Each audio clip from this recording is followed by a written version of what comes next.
Hello and welcome to episode 41 of the Made by Mumino podcast.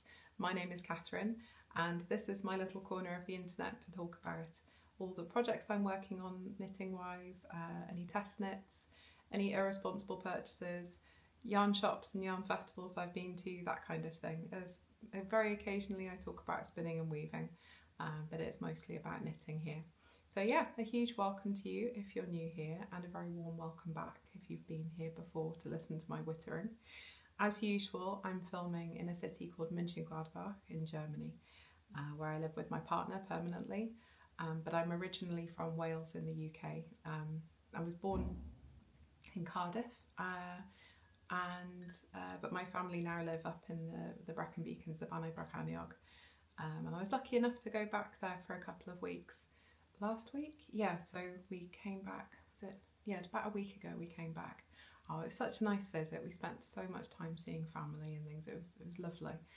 And on the way back, because we drive when we go there, my partner and I, we went with my parents and we went to Unravel Festival in Farnham on the way back to the Eurotunnel, and it was fantastic.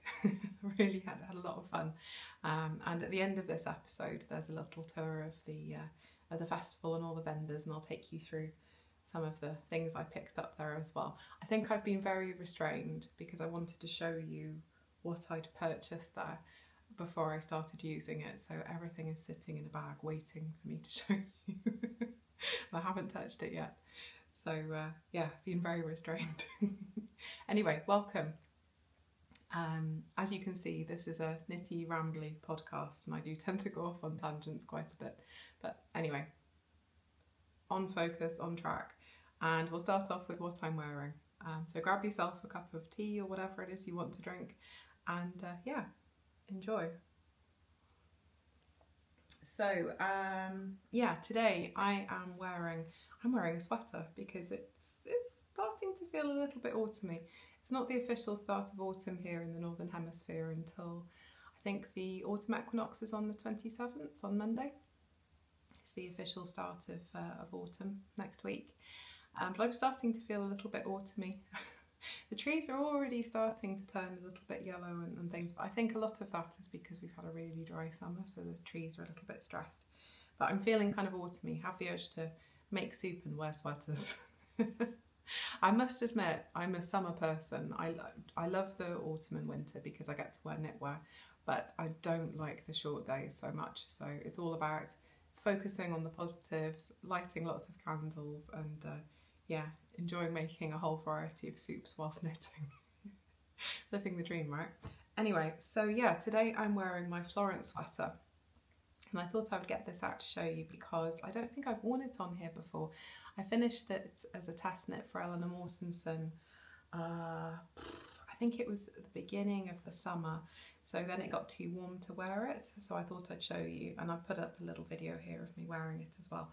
I seem to remember it was a very windy day. So yeah, I think I'm fighting with the wind if I'm thinking of the right video. But anyway, so yes, I finished this as a test knit for Eleanor Mortensen. It has this beautiful, very intricate yoke. What's the word I'm looking for? Colourwork yoke.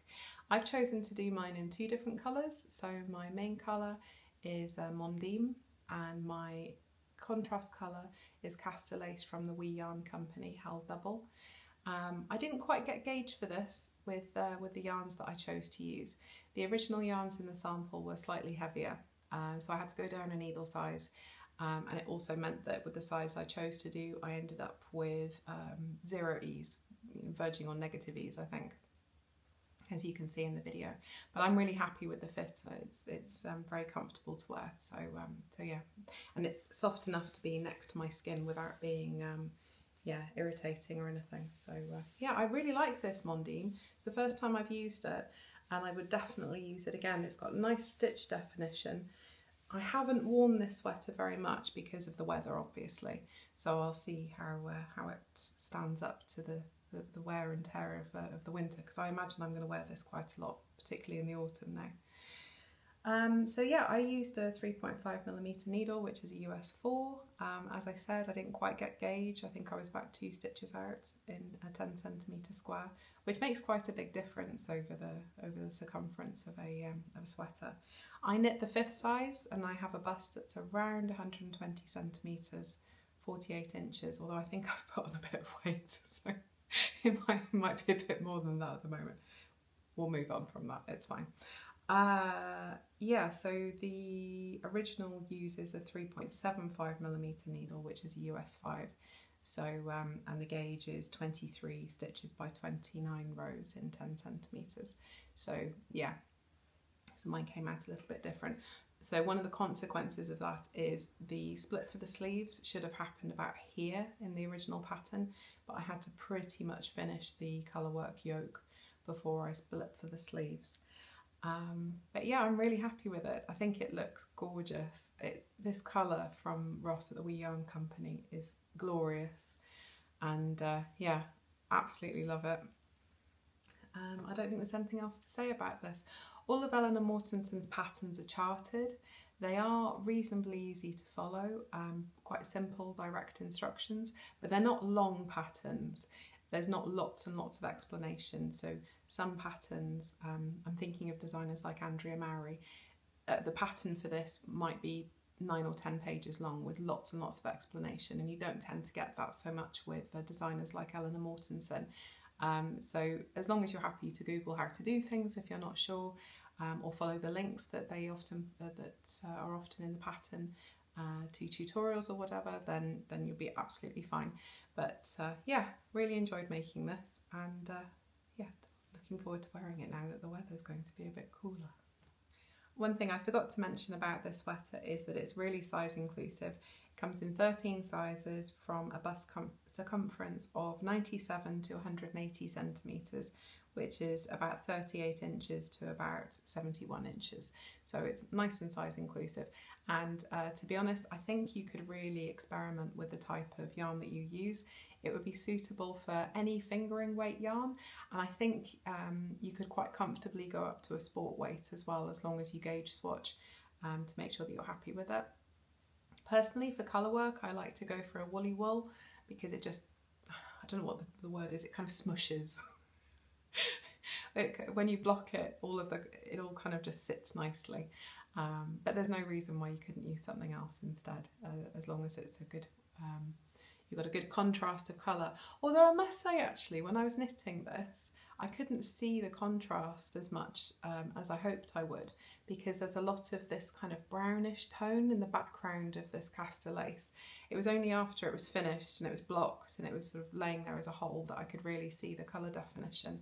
And you often find that, I think, with a variegated yarn when you're using it as a contrast colour. So yeah, that's that about this, and let's move on to my finished object. Okay, I have a finished object for you. It's in this cute little bag from Emma at Eldon Woodcraft, who also has a podcast actually, so that's linked down below. I love this, these root vegetables. They're very happy looking. Anyway, but it's holding a finished object. I made a headband. This is from JC at Bluebird Pine Shop. It doesn't have a name yet, just headband. And she put out a call for testers last Wednesday, I think it was, and she wanted a quick turnaround. And it's for a DK on a 4mm needle, and I thought, yeah, perfect. I can do that. And yeah, I had this yarn in my stash. This is yarn I picked up at a yarn festival here in Germany. It's Luxvoller, and I think they're based in Austria. And this is a superwash merino DK. And from a 100-gram skein, I have that much left. So it's perfect for a special skein. And it's very soft and squishy. It's lovely, really nice yarn. Yeah, so it's, as with most headbands, you knit a tube, and this comes in, oh gosh, I can't remember how many sizes it comes in. 1 second, I open that up. Yeah, it comes in a small, medium and large size, and I knit the large size, although I did knit it a little bit longer than suggested because I have a giant head. I think JC said to knit it's 48 centimetres long, and I think I ended up with 51 centimetres to get it around my head and all my hair. So it's a really simple waffle design. The pattern is charted but also written out with full instructions as well, and there are also really good instructions on how to achieve this twist. And this yarn is perfect for this pattern, I must say. It's really, really nice and squishy. I can wear pretty much any wool and I'm absolutely fine. The only area that I'm a little bit sensitive is around here, so I tend to go towards really squishy superwash things, and surprisingly and disappointingly I found out that I can't really wear alpaca on my head, which is annoying, because it feels so soft and lovely, but yeah, can't really wear it unfortunately. But it is what it is. Yeah, so this is a gorgeous little headband. I'll try and put it on for you so you can see what it looks like. There we go. It's really cute. Oh God, I need to sort my hair out, but you get the idea. There we go, that's better.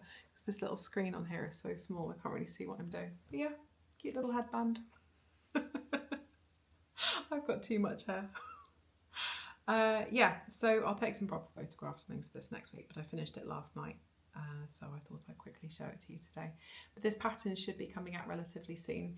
I've test knit for JC many times. She makes really wearable, good, reliable patterns, and I think she mostly sells them through Etsy, and I'll put a link to her Ravelry down below as well.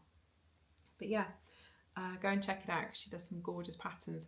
I had one of her patterns ages ago for a net bag and I still haven't made it. I really, really want to do it, but the things that I want to do for myself tend to sort of drop to the bottom of the list. So actually this year, and I don't know if I've mentioned it before, I'm not really going to be doing any gift knitting because I'm going to try and do some of those patterns that I haven't been able to get round to before. Yeah, so there we go. That's my first finished object, a headband. My next finished object is kind of only part of a finished object really, but I'm going to count it because it's just too adorable not to. I'm working on, as you'll see in a minute, quite a big all over colour work project, so I just need something that's a little bit sort of a palette cleanser in between, just some quick wins. So I made these yesterday. How adorable is that? They're not the neatest in the world. This is the first time I've ever made little toys or ornaments. I'm just in love. They're so adorable. My partner was laughing at me yesterday when I showed them to him. He's like, what are you making? Why? Why? What are they for? I said, because they bring joy. That's why I'm making them. They are joyful things. So anyway, this is a pattern from Susan B. Anderson, and it's for, I'll put a picture up here, a garland of kind of autumn themed bits and bobs, acorns, leaves, pine cones, that kind of thing. And I've wanted to make knitted pumpkins for a while. In my head I had a larger pumpkin in mind, and I was going to use a cinnamon stick as the stalk, and I think I'm still going to do that, but when my mum told me about this pattern, I was like, I have to do that. They're just too cute. So I knit these up yesterday. This is leftovers. So I've got a big bag of leftovers here. And this is Vol met Verve. It was a mini set that I had last year. And they're all superwash sock merino. I'll show you the colours. And I thought these would be absolutely perfect for making little autumny bits. They're lovely, aren't they? Really nice dual colours. So yeah, I'm using these, but I'm also putting in a little bit of holst, a little bit of woolly knit. So in these, the stalk here is made of holst super soft because it's just a nice firm woolly wool. I thought it would work nicely as the stalk. Oh dear, they're really simple to make. They're a little bit fiddly. I made mine on 3.25mm needles, which is a US 3. I used Addy Trios, and you start at the bottom, you knit up with a few increases, and then join for the stalk in the different colour, and then do some tufting. So leaving a long tail, making the shape of the segments of the pumpkin. I've never stuffed anything before, knitting wise, like this. So I've made cushions and things before, so I wasn't really too sure how much that it should be stuffed. I didn't want to overstuff it so you could see the sort of white in between. But I think it's okay. I think it could do with a little bit more. But yeah, I think I've done an okay-ish job. And do you know what? It's making me smile. Although I did mess up the stalk on that one a little bit, I think. But you know what? It's fine. So I'm definitely going to be making a few more of these. And some leaves and acorns and things to go with them as well, because they're just too cute. So I've got all those colours there to play with. And then I also have some leftovers. And more We Yarn Company yarn, actually. This one here. And I was going to use this to make a big pumpkin, but I'm thinking I've probably got enough here to make a pair of socks if I do a contrast colour for the toes and heels and cuffs. This colourway is called Hello Queen. I love the names he comes up with for his yarn. And this is a Yaldi Yak sock. I think this might be a bit too nice to make into a pumpkin. What do you think? I think it might need to be another pair of socks. Yeah, I think it might need to be. So in fact, if I do the contrast toes in that, yeah. What do you think? Socks or pumpkin? Anyway, so that's that. It's kind of a finished object, but I was thinking it would look super cute if I hung a garland up on the shelves behind me. But yeah. Anywho, so next, let's move on to my other work in progress well, my main work in progress. I've got a few blankets things that I'm working on. I've got a hexagon blanket and a habitation throw, a few other little bits and pieces that are currently in sort of picking up when I feel like it WIP status. I've also got quite a few WIPs in hibernation, which I'm going to be bringing out soon. A few people were asking about it in the comments. So I've got a Dala sweater that I was working on last year just before the holiday period, because it's a festive jumper, and I will be bringing that out of hibernation very soon, but I think I need to wait till October and wait until it gets properly cold before it sort of feels like the right time to do it. I've also got a lovely pair of Moomin colourwork socks that I was working on last year, so I've finished the first sock and started the second. But again, they were festive socks, and after Christmas I just didn't feel like working on them. So they were put into hibernation as well. So there's quite a few other projects on the go. Working on a hand spun project, an Annie slipover. Haven't touched that in a while. So yeah, there's a few other bits and pieces that I'm working on, but not actively. So I'm just going to show you the cardigan that I'm working on at the moment. So the main WIP that I'm working on at the moment is an all-over colourwork cardigan. This is a test knit for MJ of Ellis Knitwear, and it's the Kiruna Cardigan. And thank you so much to the lovely Swedish person who tried to help me with my pronunciation in the comments in the last episode. Please do feel free to correct me if I don't pronounce something correctly. Being a native English speaker, I have a fixed idea of vowels being very flexible and sounds in words being very flexible. Think, I don't know, think about soup, out and could. They all have an OU in the middle, but they're all pronounced really differently. So that's why native English speakers really struggle when we look at other vowels, because we don't expect them to behave themselves. But anyway, yes, cardigan, beautiful. It's a steek and it is glorious. I'm in love with this pattern and I can't stop working on it. The deadline isn't until the middle of November, or the early part of November, I think, actually. But I think I'm going to be finished well before then. It's gorgeous, absolutely gorgeous. So this is a bottom up. I'm doing the 4th size, I believe, but it's available in 9 different sizes. And a few people were asking me in the comments about knitting a bottom-up sweater. I find it stressful as well, I must admit. you've got to really trust your gauge swatch. And yeah, somebody was asking for some tips on how to do a bottom-up sweater. I can't really give any tips per se because I tend to avoid making a bottom-up sweater. I've done it twice, I think. This is my third one, and touch wood, it's been okay so far. So my tips, I suppose, if I had to, would be gauge swatch. Make sure you gauge swatch. Do it in the round if your pattern is going to be in the round, because it does make a difference to the gauge.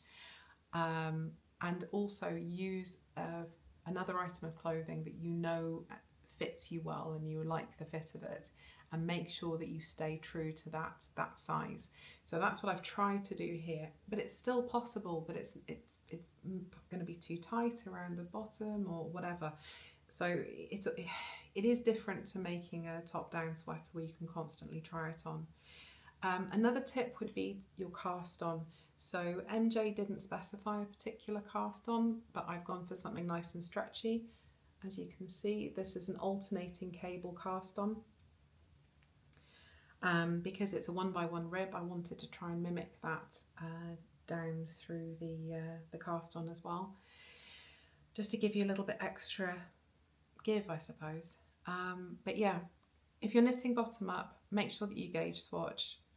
Really carefully check the size that you want against something that you've already got, and make sure you do a nice stretchy cast on. And yeah, experiment with a few. There's quite a few stretchy cast ons out there. I'm not the biggest fan of the surprisingly stretchy cast on. I can't remember the exact name for it, because I find it flares a little bit, but that just might be the way I'm doing it. Maybe I need to go down a needle size or something like that when I'm doing it. For a stretchy cast on, I do prefer this alternating cable or just a general cable cast on, because I think it gives enough stretch and a little bit more than a regular long tail cast on. So yeah, that is that. Oh gosh, the first thing that I knit in the round from the bottom up was the Town Sweater by Ozetta. And it was such a big project for me. I was relatively new to garment knitting and everything. And I knit the rib a little bit more, and I suddenly realised I'd made a Mobius loop. I must have twisted my cast on right at the beginning. It was so demoralising because it had taken me so long to get to that point, so I had to rip it out and do it again. So yeah, that's another tricky thing about doing a bottom up, because it's usually quite a long cast on. The nice thing about this is you don't join in the round straight away. As you can see, there's a gap at the bottom for the button band.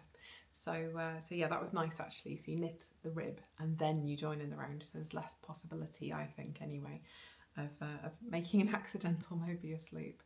So I'm using the recommended needle size 4mm, which is a US 6, and I got gauge using a combination of, where's my yarn?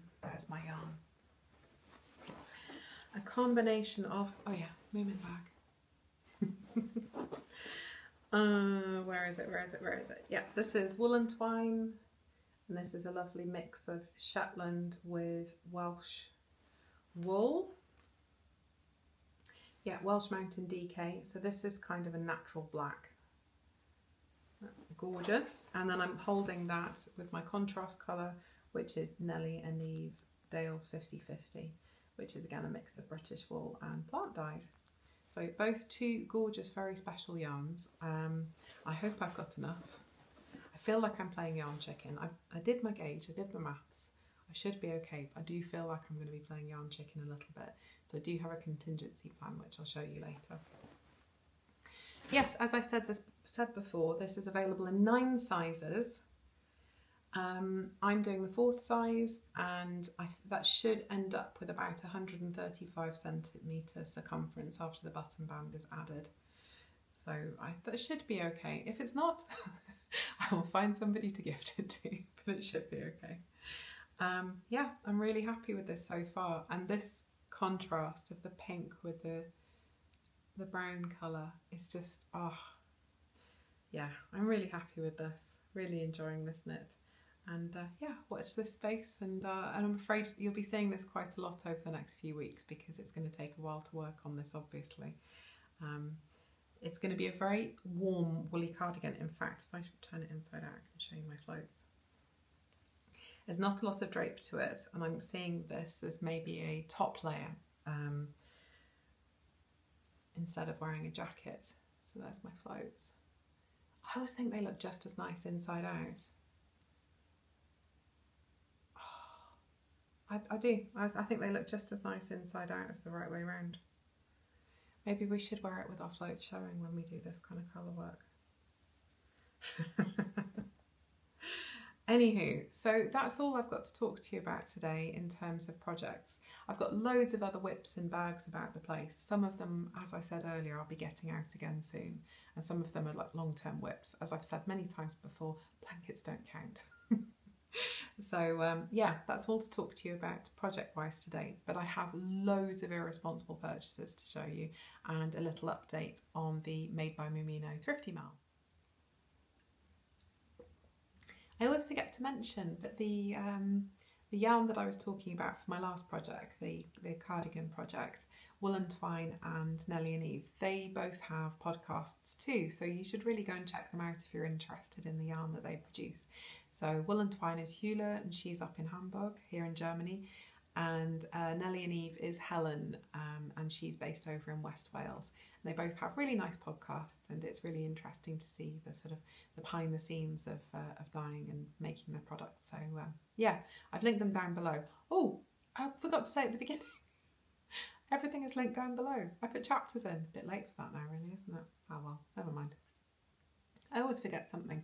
I usually retake the first 30 seconds of this podcast at least 5 or 6 times every time, because my brain transmits to my mouth, but that doesn't always come out how I want it to.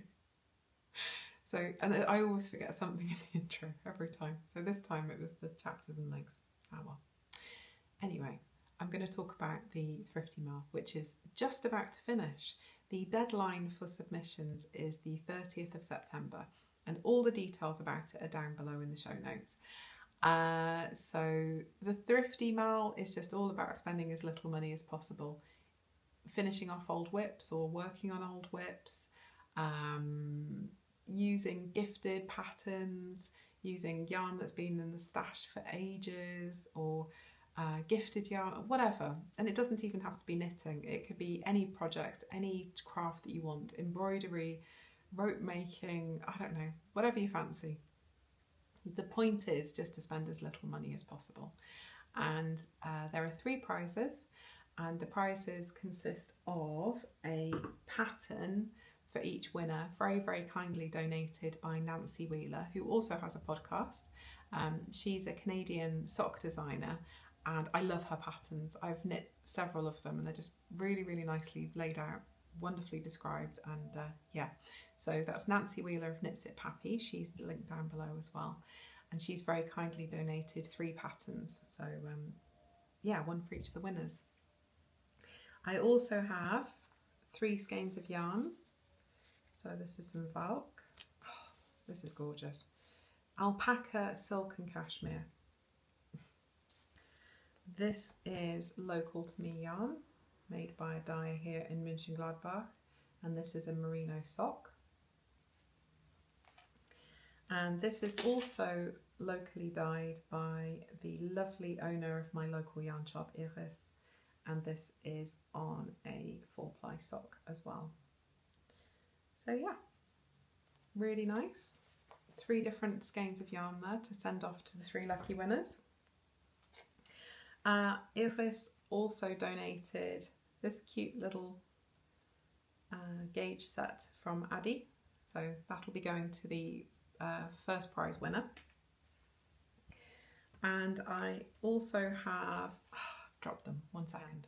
I also have 3 sets of adorable stitch markers that I picked up when I was in the Woolcroft in Abergavenny. These are made by a woman who goes to the knit night there called Carol.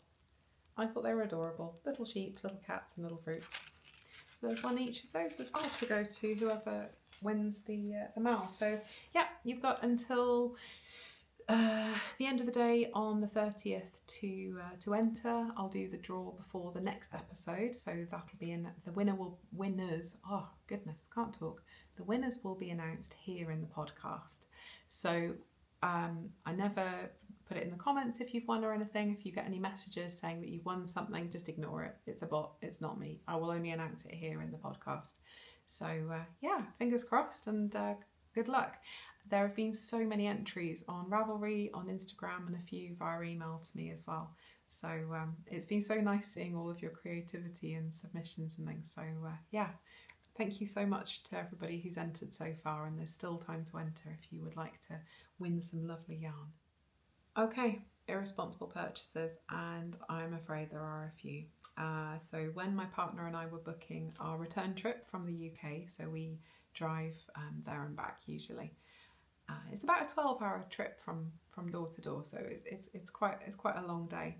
Anyway, whilst we were booking that, I realised that our return trip was when Unravel Festival in Farnham was on.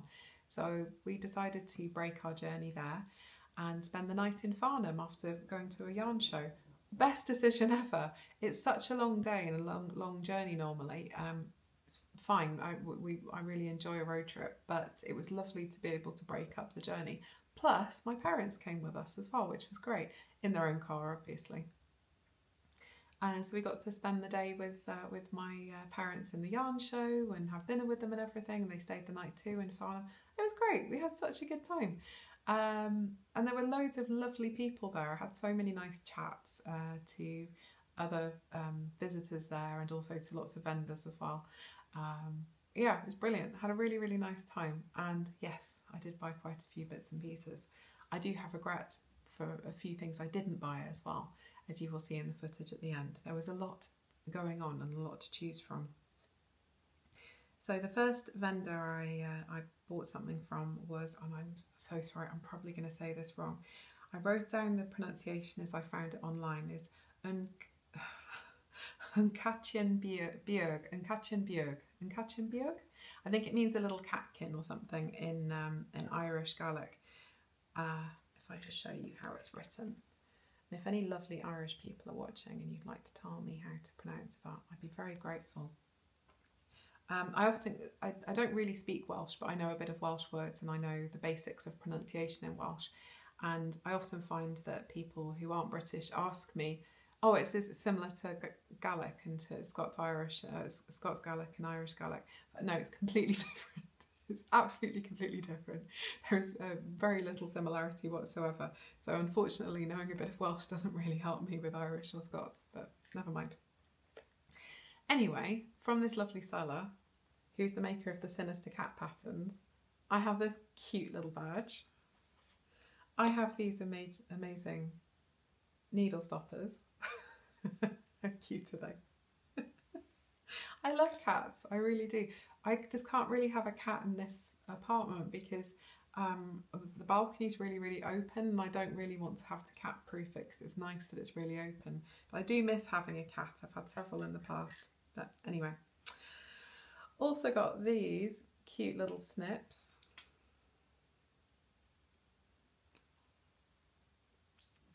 That's such a clever idea. Really handy to keep in your handbag. Oh, somebody dropped something somewhere. Bits of flea flying around. So yeah, cute little snips. And also, how am I going to show these to you? Cute little cat head stitch markers in mixed sizes.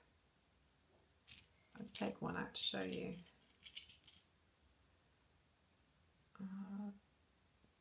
There we go. Just cute little cat head stitch markers in a variety of, no, I think all of these are medium ones, but yeah, very cute. And also very soft as well. The ears aren't too pointy, so they shouldn't get stuck in my knitting. But yeah, I bought a few things from her and I have regrets because she had this absolutely gorgeous little project bag, this little zipped project bag with these two little cats in silhouette on it, looking very menacing and sinister in a kind of Halloween-y sort of style. I do regret not picking that up as well. But never mind, you can't have everything, right? The next thing that I picked up was this gorgeous hand-turned Noster pin. And the vendor was called Philpsy. And again, all of these vendors are linked down below. I just always fancied a Noster pin, not for doing sort of whole skeins of yarn or anything, but just for little bits and pieces, like minis, that sort of thing. But yeah, it just looked really nice. Also feels a little bit like a magic wand, which is pretty awesome too. And it wasn't expensive. I can't remember how much it was, but it was, I think it was only about, I want to say £10, which for something handmade is very reasonable. So yeah. Anyway, what else did I buy? I got these gorgeous buttons.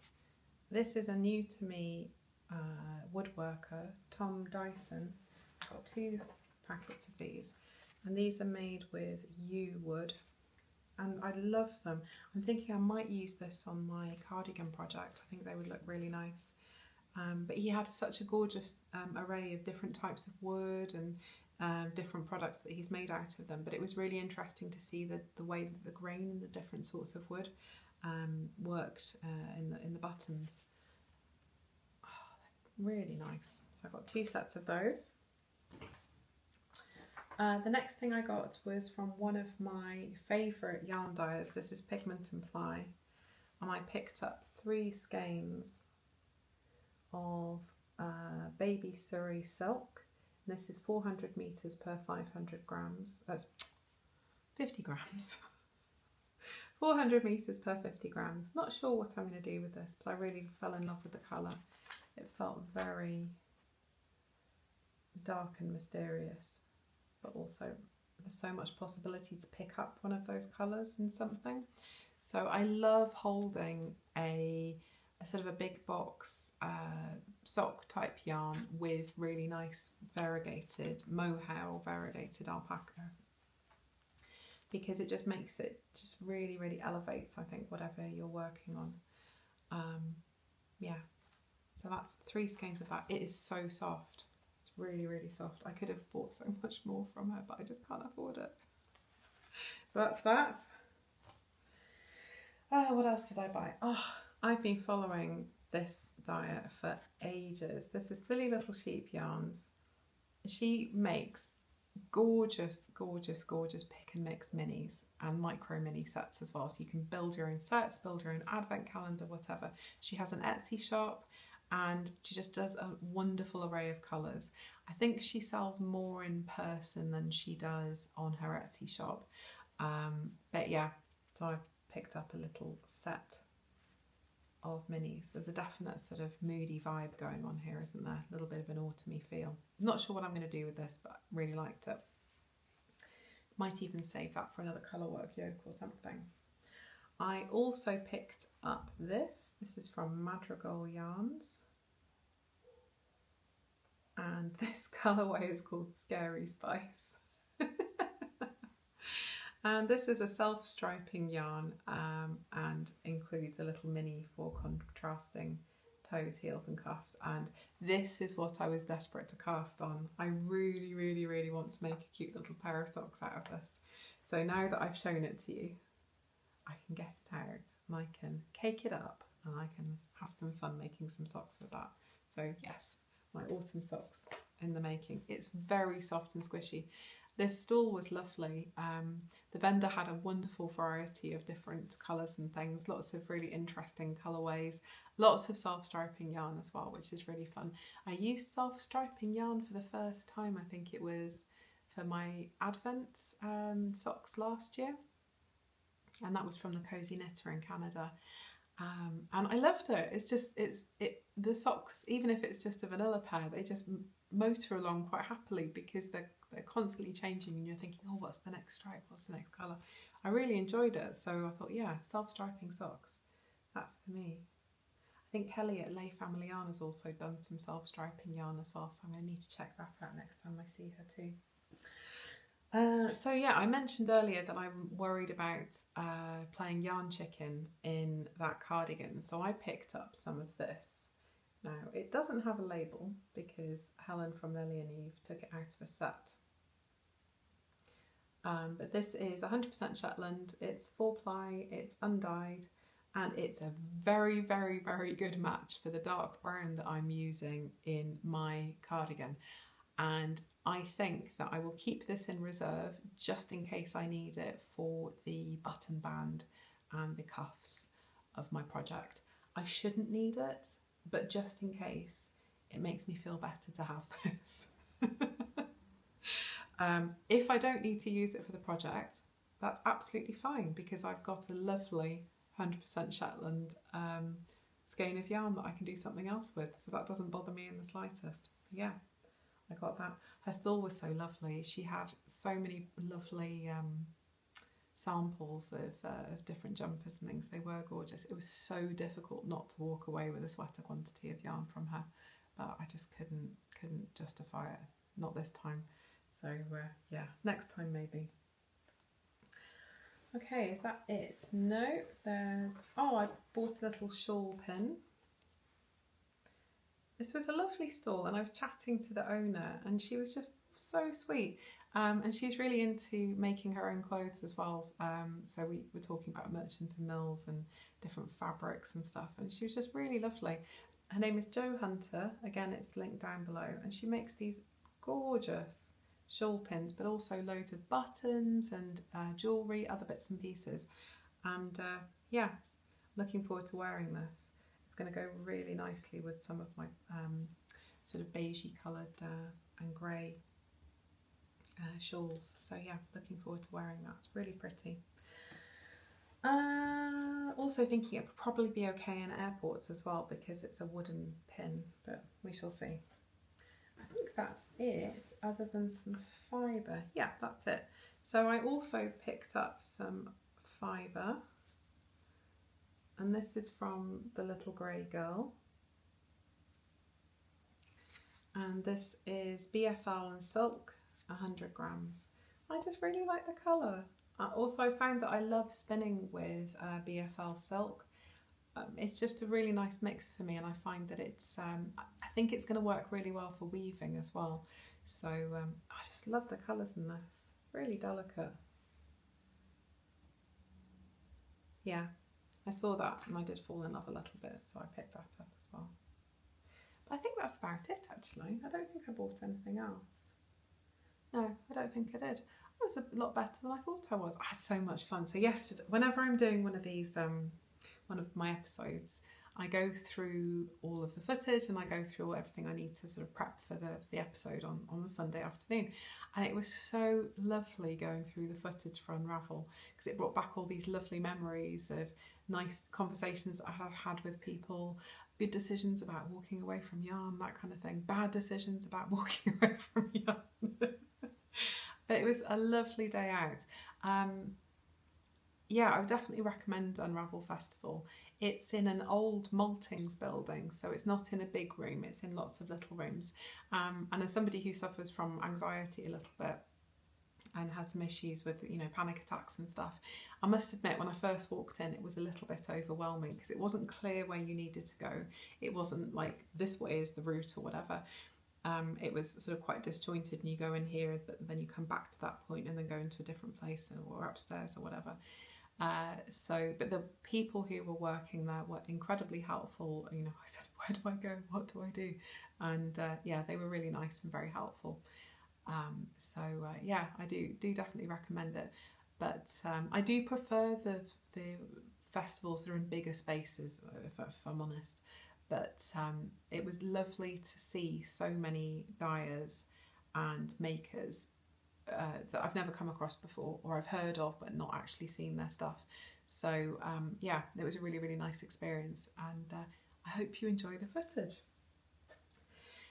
So that's all I've got to talk about today, I think. Yeah, it's been a really, really nice couple of weeks. Really enjoying working on my projects.